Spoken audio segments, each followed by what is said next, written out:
Now it's coming hand Durham. Great job, Durham. Yes.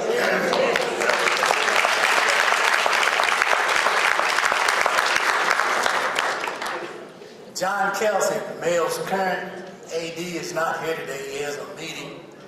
He's the one that would normally introduce the principal. That's how he gets to keep his job.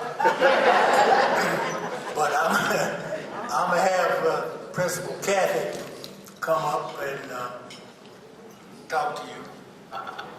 And Durham, you're talking about a senior citizen moment. There was something else I wanted to say before Keith spoke, and I forgot it.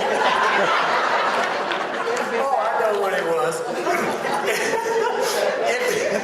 If you look at the bottom of your program, it lists Mail's website. Ron Hargrove, that's this guy here with all these flashing lights and microphones and things in your face. He did a wonderful job of filming the luncheon last year, just as he is doing today. If you go up on the website, click on the alumni menu, 50-year club, then you can see the video that he shot last year. I know he interviewed several people, so if you want to take the time and do that, you might see yourself. And then, of course, next year, when I get the video or film from him, then I will also have that posted. Okay, so here's Principal Cathey. He's going to bring you up to date. I got to go find a bucket of water so I can cool this mic down. Thank you all for being here today. I don't write my speeches, I'm going to be honest with you. I talk about Mel High School. So I can be up here for 2 minutes, I can be up here for 10 minutes. But I'm going to try to respect your time, and I'm going to talk to you about the best high school in all of Kentucky right now.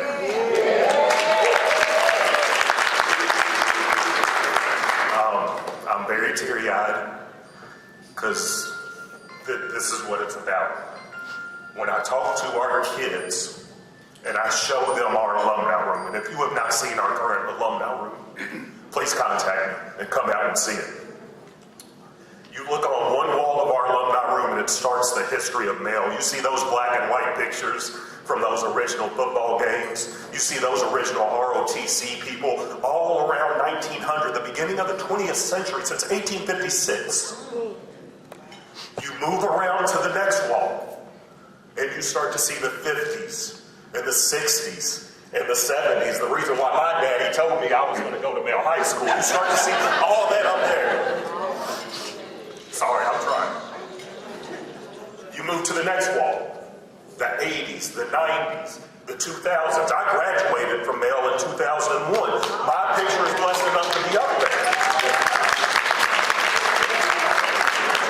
But here's what I tell our kids, our staff, our current families, and all that. We are built on the tradition of those 3 walls, but on the 4th wall, there's nothing.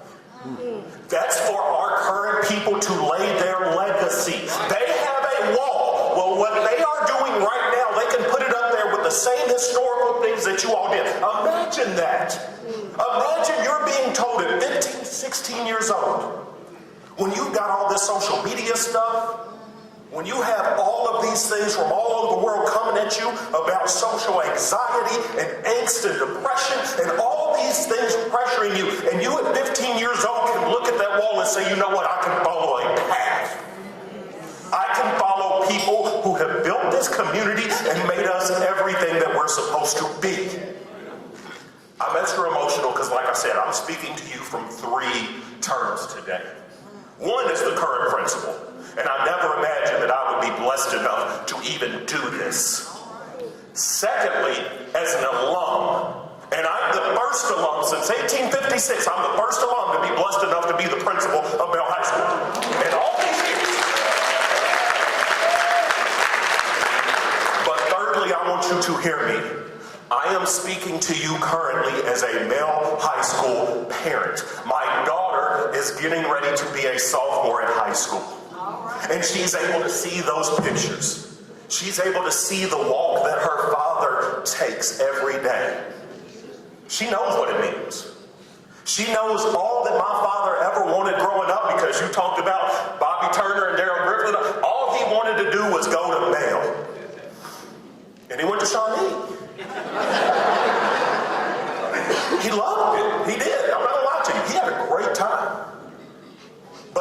some kids grow up hearing about Howard, Harvard, U of L, Duke. I grew up hearing about Mel High School. Young man, Ballard might be a homeschool, but you're going to Mel High School. This is what you're going to do. And I was blessed enough to be the first one in our family to create that legacy. Now my daughter's there. And her son or daughter, but they will go there. Because again, since 1856, Mel High School has been the pillar of our community. And where Mel High School goes, that's where we go. So again, I love our speech that we had earlier because it was brought up how, you know what, sometimes things do change. And sometimes we hear about that. But you know what doesn't change? The people of the purpose. You talked about your teachers and the sacrifices they make. Every day I get to wake up and walk into a building and work with 100 teachers that sacrifice every single day for kids. You talked about where different kids come from in all of our different neighborhoods. Did you know we are one of a handful of schools that service kids from literally every single zip code in Louisville, Kentucky?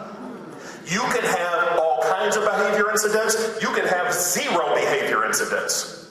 You can have a 36 on your ACT, or you can barely sign your name and get it. What? We are going to take you and make you the best person that you can possibly be. And that's what Mel High School has always done. And that's what we will continue to do. So as you are sitting out here, I want you to know, we thank you. We appreciate you. We revere you. Because without your foundation, without the things that you all do every single day, my own daughter right now would not be able to walk through those hallways. Currently, Mel High School is leading our district in college credit courses. If you don't know what that means Mel High School students can come into our school and get more college credits when they graduate than any other school. Again, my daughter's about to be a sophomore. She already has college credits. That matters. It especially matters in a world like today. We're talking about how expensive things are. I'm paying for college for my oldest daughter out of my pocket. So trust me, I know how much it matters to get every credit that you can possibly get. So as I wrap this up today, I'm going to ask you for one of three things as you think about Mel High School. Everybody always wants to talk about money, and money's great. But that ain't what it's about. We need one of three things. The first is your time. We need you to take the best advantage of your time that you possibly can. We need you to continue to be that shining light, to be that example of what it means to graduate from Mel High School. Every time you say that you graduated from Mel High School and you were able to speak at the White House, there's another young man or young lady bulldog right now that knows that they can do that. Every single time that you get on social media, that you talk to your family, that you get on a phone call and you talk about the amazing things that you have done, that creates an opportunity for another bulldog to say, I can do that one day. I tell our bulldogs all the time, you could be the next principal, because you know why? Because I did, which means you can do it. So we're asking for your time. And if you want to come give your time at Mel High School, call me, please. I'd love for that too. Also, what we're really asking for is your talents. If you have a talent, please reach out to us and talk to us. Let's connect that with our current Bulldogs. Let's connect to some future Bulldogs. Whatever your talent may be, I don't know what it is. But if you have a talent, please bring it to us. Please contribute it, because you've done that for all of these years. Let's give it back to the next generation. And then the final third thing that we do ask, that we don't force, that I did mention a second ago, is tokens. So yes, if you do have a little bit of money, we will always take a little bit of money because it helps things going, okay? But no, we ask for your time, your talents, or your tokens. If you can get back 1, 2, 3 of those T's, you're taking care of the next generation. So again, I want you to know, I wouldn't be standing in front of you if not for Mel High School. Mama from the hills and hollers of Clay County, Kentucky. Father from 38th and Broadway. Somehow the world brought them together. Somehow they had me, and they said, young man, you're going to take your butt over to Mel High School. I got to learn from Joe Burks. That was my principal. I got to come back and coach, and the very first person that said, you know what, I think you can do more than coaching. I think you can lead. You got the dispositions. that first person was our Ted Bean. So to daily, every day, walk in their shadow, to every day know that I'm serving the purpose that they instilled in me, that Male High School instilled in me, it makes me incredibly proud. So as I wrap this up, I'm going to leave you and I'm going to say to you the exact way that I end every single time that I talk to our Bulldogs. Thank you, Bulldogs. We love you, and for the H.